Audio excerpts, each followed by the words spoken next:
Hi there, this is my video number 15 where I'm going to talk about ethical principles and standards um, associated in security protection as for IT professionals and trade-offs for IT professionals and all the topics which are included into this video here. I haven't made any PowerPoint thinking that this is very broad topic which where making PowerPoint for 5-10 minutes is not going to cover all the topics. So I thought like instead of making those PowerPoints, I would rather discuss and talk about it instead of PowerPoint. So first topic is like what are the ethics for any individual associated in security protection? The like IT professionals or network protection specialists or network admins or whatever. So the education and training of IT professionals, including security specialists, usually focus on technical knowledge and skills. You learn how to perform those tasks, but the little consideration of how those abilities can be misused. Um, in fact, many IT professionals approach their work with hackers' perspective. What you can do, you are entitled to do. Many of the ethical issues that face IT professionals involve privacy. Should you read the private email of your network users just because you can? Is it okay to read employees' emails as security measures to ensure that the sensitive company information isn't being disclosed? Is it okay to read employees' email to ensure that the company rules aren't being violated? If you do read employees' email, should you disclose their policies to them before or after the fact? Is it okay to monitor the websites visited by your network users? Should you routinely keep logs of visited sites? Is it negligent to not monitor such internet usage to prevent the possibility of pornography in the workplace that could create a hostile work environment? Is it okay to place keyloggers on machines or network to capture everything the user types? Screen capture programs so you can see everything that's displayed? Should users be informed that they are being watched in this way? Is it okay to read the documents and look at the graphical files that are stored on users' computer or in their directories on the file servers? So I'm not talking about legal questions here. A company may very well have legal right to monitor everything an employee does with its computer equipment. I'm focusing on the ethical aspects of having ability to do so. As a network admins or security IT professionals, you have rights and privileges that allow you to access most of the data on the system on your network. You may even be able to access encrypted data if you have access to the recovery agent account. What do you do with those abilities depending a part of your particular job duties? Um, for example, if monitoring employee mail is a part of your official job description, and in part on your personal ethical beliefs about these issues. Apparently, most common concept in ethical principle is the slippery slope, which pertains to ease with which a person can go from doing something that doesn't really seem unethical, like scanning employees' emails just for fun, to doing things that are increasingly unethical. So when you think of these issues which I discussed above, it's easy to justify each of those actions described, but it's also easy to see how each of those actions could morph into much less justifiable actions.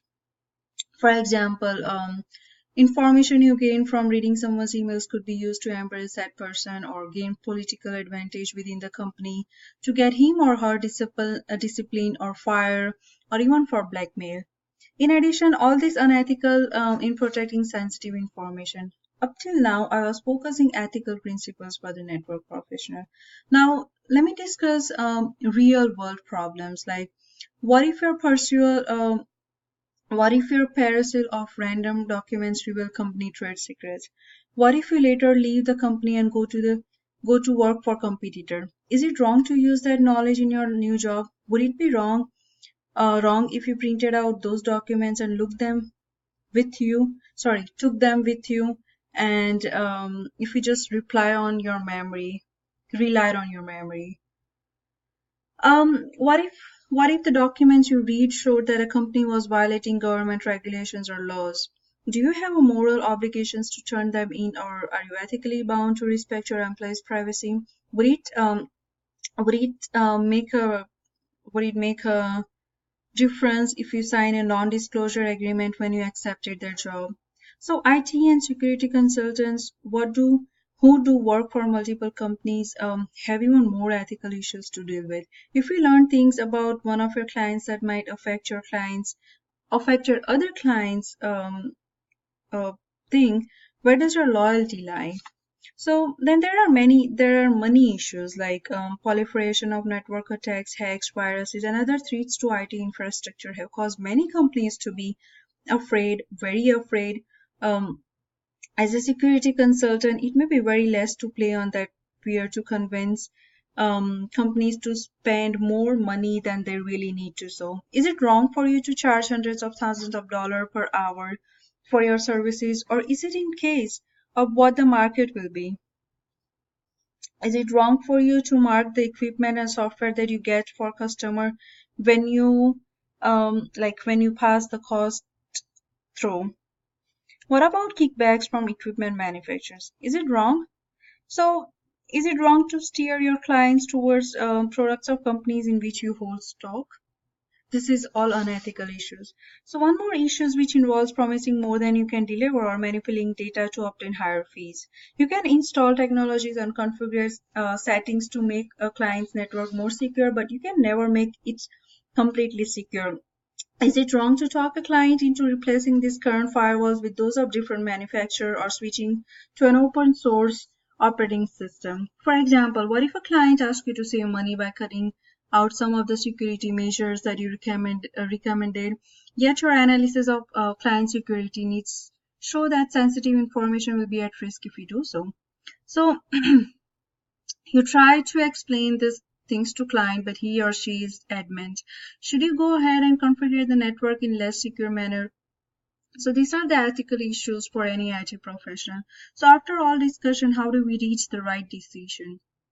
There is no rule or formula to solve any ethical issues. IT professional must consider trade-offs.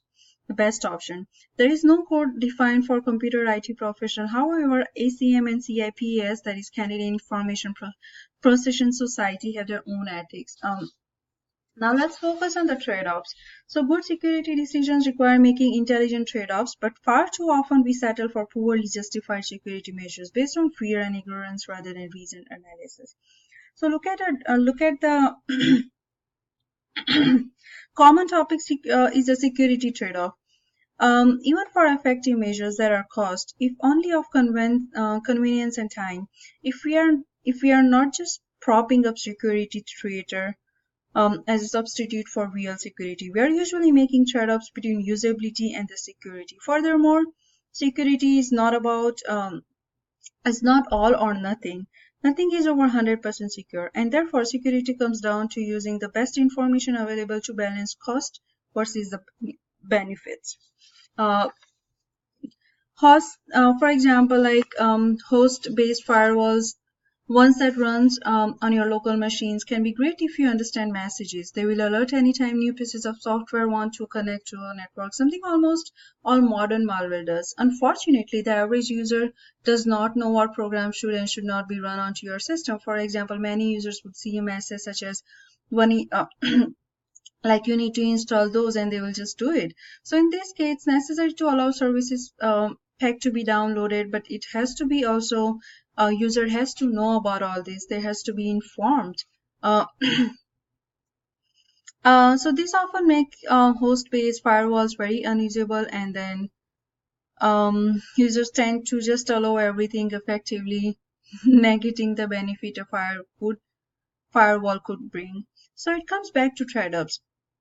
So we can potentially get more protection, but at the cost of usability if user unwittingly block necessary software. So if they allow everything, they get no additional protection. And this is all for, I think, this video. I think I try to cover as much as I can. And thank you for listening. And please do let me know in case if there is any changes I need to make.